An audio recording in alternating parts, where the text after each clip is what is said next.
मुझे आपके बीच में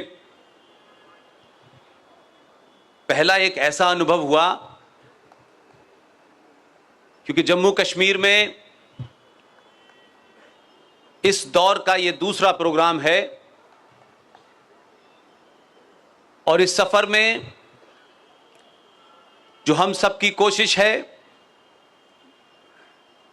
कि हम जो कुछ कर पा रहे हैं उसको अगली पीढ़ी को कैसे देके जाएं।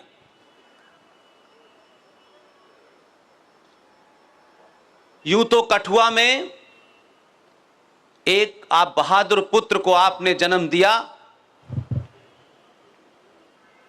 वो छोटे भाई की तरह हैं।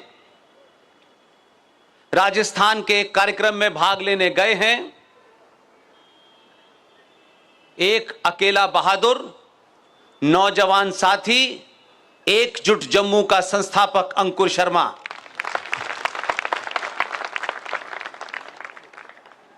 उन्होंने परसों फोन करके कहा कि पुष्पेन जी,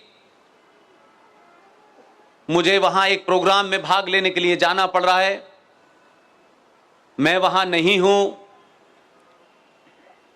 अंकुर शर्मा को कई सालों से जानता हूं, उनका जिक्र इसलिए कर रहा हूं कि आपने अपने बीच में योद्धाओं को चुनने का कम से कम पहली बार साहस किया है। इसलिए आज जब मैं बैठा था तो जो दो हमारे युवा साथियों को आपने सुना, एक हल्द्वानी से यहां आए हैं रूबल पडलिया साहब, और एक आप ही के शहर अखनूर के बेटे हैं विशाल गुप्ता जी। मुझे पहली बार लगा कि विशाल इतना बढ़िया भाषण देता है, ये मैंने पहली बार सुना। इसलिए कभी कभी आपके सामने जब नई पीढ़ी खड़ी हो रही हो तो मंचों से, मंच के नीचे जब भी मिले उनकी तारीफ कीजिए, उनका हौसला बढ़ाइए। और जम्मू में अगर ये पीढ़ी शुरू हो गई है तो इतने अंकुर और इतने विशाल गुप्ता पैदा कीजिए कि यहां कोई अफजल गुरु न पैदा हो पाए।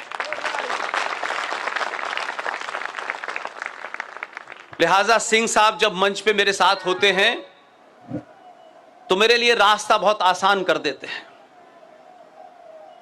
जितने विषय कठिन होते हैं उसको वो समझा देते हैं, मुझे वो समझाने की फिर आवश्यकता नहीं पड़ती। इसलिए मैं दो तीन बातों पे जरूर, सिंह साहब ने कहा कि इस्लाम सुधर जाएगा तो भादर भी सुधर जाएगा। मेरे गुरु हैं, मैं निजी बातचीत में और मंचों से अपनी बात को उनके सामने रखता हूं। इस्लाम को सुधारने का ठेका हमने नहीं लिया है।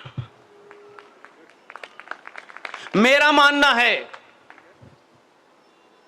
और यह हमें अपने अंदर आत्ममंथन करना चाहिए, संतों को, महंतों को, नेताओं को, विश्वविद्यालय में पढ़ाने वाले अध्यापकों को, यह आत्मचिंतन हम नहीं कर रहे हैं, इसलिए हम दूसरों के अंदर बहुत सारी बातें कहते हैं। मैं आज मानता हूं, पूरे दृढ़ विश्वास के साथ मानता हूं, जिस दिन भी सनातनी हिंदू अपनी सामूहिक शक्ति को पहचान लेगा, इस्लाम तो क्या, इस्लाम जैसे सब लोग आपके कदमों में होंगे।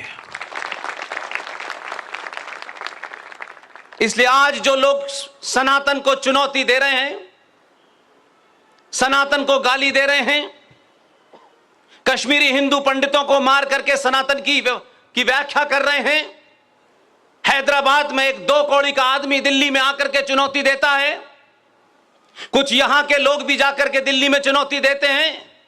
ये गीदड़ इसलिए चुनौती दे रहे हैं कि आप अपने पुरुषार्थ को भूल गए हैं। इसलिए सड़क चलता आदमी इस 95 करोड़ सनातनियों की हत्या कर रहा है और देश चुपचाप बैठा है। मैं आज भी मानता हूं इस बात के लिए कोई दूसरा जिम्मेदार नहीं है। हम सब पे उंगली उठा सकते हैं, जिस दिन सनातनी अपनी तरफ उंगली उठाएगा दुनिया सुधर जाएगी। लोग बहुत सारी बातें कहते हैं, राजनीति का व्याख्या करते हैं, मूल्यांकन करते हैं। जो समाज अपने अंदर झांकना बंद कर देता है वो समाज जीवित नहीं रहता, और यह काम हमने बहुत पहले से बंद कर दिया है। हमने ठेका दे दिया है लोगों को। लो, हमने तुम्हें एमएलए बना दिया, तुमको एमपी बना दिया, हमने तुम्हें ठेका दे दिया है। अब तुम महबूबा की जूतियां उठाओ, उसके स्कूटर के पीछे पीछे भागो। वो कैबिनेट की मीटिंग का फैसला अपने कमरे में लिखती है और नेताओं को पकड़ा देती है, इस पे साइन करो। आपका उप मुख्यमंत्री उस पे साइन कर देता है।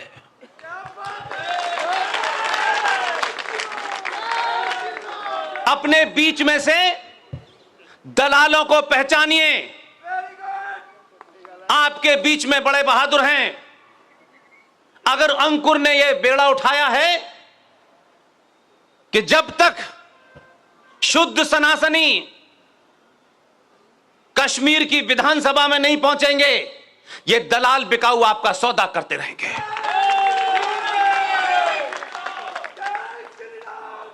जो जिसका काम है उसको वो काम करने दें। संतों का, महंतों का जो काम था वो काम नहीं कर रहे, वो भी टिकट की लाइन में लगे हुए हैं। जब संसार के सारे लोभ छोड़े थे तो एमएलए बनने का लोभ क्यों प्राप्त हुआ आपको? इसलिए जो जिसका काम है वो अपना काम करे बस। इसलिए सनातनी जिस दिन सच को सच कहेगा, कठुआ में भी कहेगा, श्रीनगर में भी कहेगा, हैदराबाद में भी कहेगा, उस दिन दुनिया की कोई ताकत आपको आंखें नहीं दिखा सकती। इसलिए सनातनियों ने हमारा शत्रु कौन है यह हमको नहीं पता। इसलिए हिंदुओं के ठेकेदारों ने अपने स्वार्थ और संगठन के चलते आपका सौदा कर दिया है। जगह जगह सौदा कर रहे हैं आपका, इसलिए उनकी जबान नहीं खुलती। जब नुपुर शर्मा को उदयपुर से चुनौती मिलती है और भारत की राजधानी में पागल इस्लामिक जिहादियों की भीड़ यह ऐलान करती है कि नुपुर शर्मा तुम कहीं भी हो, तुम्हारा तन सर से जुदा कर देंगे, एक शब्द नहीं निकला आज तक। इसलिए मैं नहीं जानता क्या स्वार्थ है। इस भारत में जितने भी नरसंहार हो रहे हैं स्वार्थी दलाल संगठनों के कारण हो रहे हैं, क्योंकि आपने ठेका दे रखा है कि कोई आपको बचाएगा। दुनिया में कोई किसी को बचाता नहीं है। यह अपने अंदर की शक्ति पहचानिए और उन योद्धाओं को याद कीजिए कि जो आज की चुनौती है उससे ज्यादा चुनौतियां थी, 100 गुना चुनौतियां थी। तब भी उन्होंने अपने बीच से बहादुरों को चुना। और आप वोट देते वक्त जिसकी तरफ इशारा कल नारे सिंह साहब ने करा, जो हम अंदर जानते हैं, जो हमारे अंदर मूल में है, जो हमारे डीएनए में बस गया है। कभी अंग्रेज आए उन्होंने करा, कभी जिहादी आए उन्होंने करा, कभी पुर्तगालीज आए उन्होंने करा। हम सबको गाली दे सकते हैं, सबके बारे में बुला कर सकते हैं, लेकिन अपनी अंतरात्मा में झांकना नहीं चाहते। सबसे ज्यादा सनातन का नुकसान इस तथाकथित हिंदू संगठन और अलग अलग वस्त्रों में भेड़िए घूम रहे हैं हिंदू बने उन्होंने करा है। बार बार कुछ शब्दों का प्रयोग हमारे यहां किया जाता है, हम जाने अनजाने में नहीं करते। हम बहुत मक्कार और स्वार्थी हैं इसलिए करते हैं, क्योंकि जब हम सच बोलेंगे तो हमको अपनी भूमिका तय करनी पड़ेगी।